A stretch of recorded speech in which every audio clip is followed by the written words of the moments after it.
President Trump set to hold his high-stakes summit with Vladimir Putin later this week. The highly anticipated meeting between myself as President of the United States of America and President Vladimir Putin of Russia, Trump announced on social media, will take place next Friday, August 15th, 2025, in the great state of Alaska. The president announcing the summit on the day he had set as a deadline for Russia to stop the war in Ukraine or face tough new sanctions.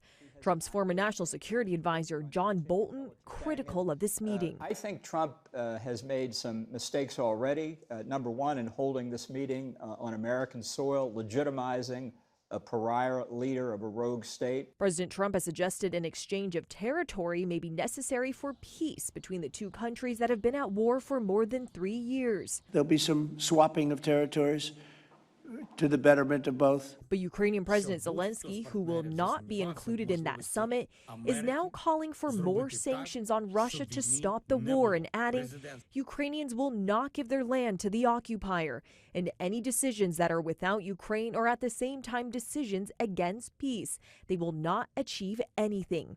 Vice President Vance says the U.S. is aiming for a settlement both countries can accept, but telling Fox News, both the Russians and the Ukrainians probably at the end of the day are going to be unhappy with. NATO Secretary General Mark Rutte believes Friday's summit will be a test to see how serious Putin is about ending the war. It will be, of course, about security guarantees, but also about the absolute need to acknowledge that Ukraine decides on its own future, that Ukraine has to be a sovereign nation. Selena Wang, ABC News, Washington.